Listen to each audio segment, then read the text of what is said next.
Number one, put God first. Put God first in everything you do. Everything that you think you see in me, everything that I've accomplished, everything that you think I have, and I have a few things, everything that I have is by the grace of God. Understand that. It's a gift. 40 years ago, March 27th, 1975, it was 40 years ago, just this past March, I was flunking out of college. I had a 1.7 grade point average. I hope none of you can relate. I had a 1.7 grade point average. I was sitting in my mother's beauty shop. They still call it beauty shops now? What they call it now? Yeah, I was sitting in the beauty parlor. I was sitting in my mother's beauty parlor, and I'm looking in the mirror, and I see behind me this woman under the dryer. And every time she looked up, every time I looked up, she was looking at me, just looking me in the eye. And I didn't know who she was, and I said, she said, somebody give me a pen, give me a pencil, I have a prophecy.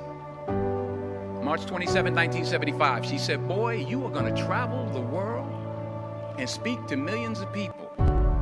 Now mind you, I was flunked out of college. I'm thinking about joining the army. I didn't know what I was gonna do, and she's telling me I'm gonna travel the world and speak to millions of people. Well, I have traveled the world, and I have spoke to millions of people. But that's not the most important thing, the success that I had. The most important thing is that what she taught me and what she told me that day has stayed with me since. I've been protected, I've been directed, I've been corrected. I've kept God in my life, and it's kept me humble. I didn't always stick with him, but he always stuck with me. So stick with him in everything you do. If you think you want to do what you think I've done, then do what I've done and stick with God. Number two, fail big. That's right. Fail big. Today is the beginning of the rest of your life, and it can be very frightening. It's a new world out there. It's a mean world out there, and you only live once. So do what you feel passionate about. Take chances professionally. Don't be afraid to fail. There's an old IQ test, was 9 dots, and you had to draw 5 lines with a pencil within these 9 dots without lifting the pencil. The only way to do it was to go outside the box. So don't be afraid to go outside the box.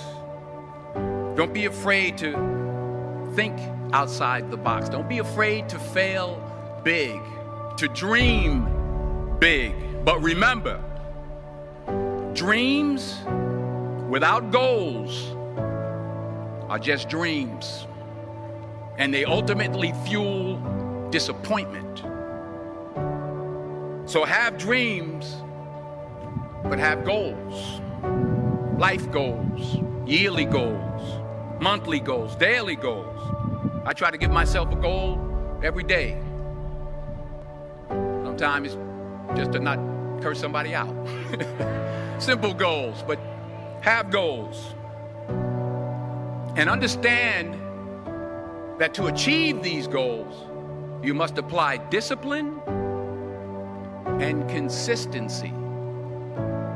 In order to achieve your goals, you must apply discipline, which you've already done, and consistency every day, not just on Tuesday and miss a few days. You have to work at it every day. You have to plan every day. You've heard the saying, we don't plan to fail, we fail to plan. Hard work works.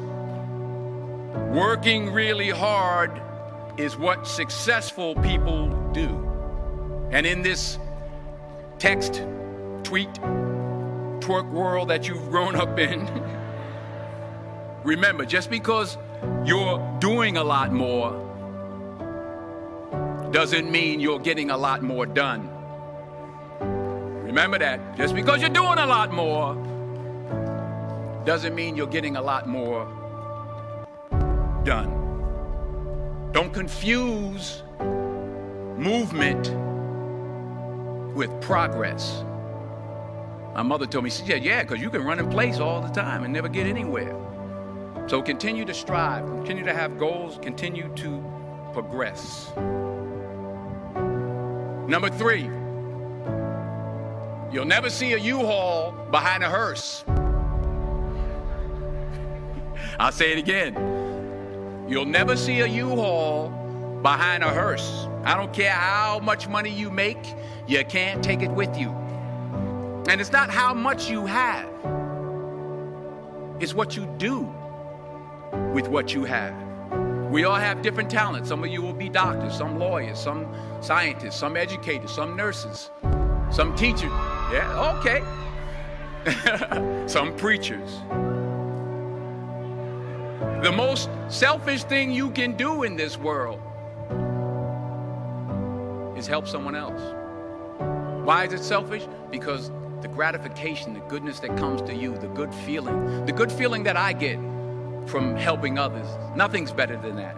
Not jewelry, not big house I have, not the cars, but it's the joy. That's where the joy is, in helping others. That's where the success is. Finally, I pray that you put your slippers way under the bed tonight, so that when you wake up in the morning, you have to get on your knees to reach them.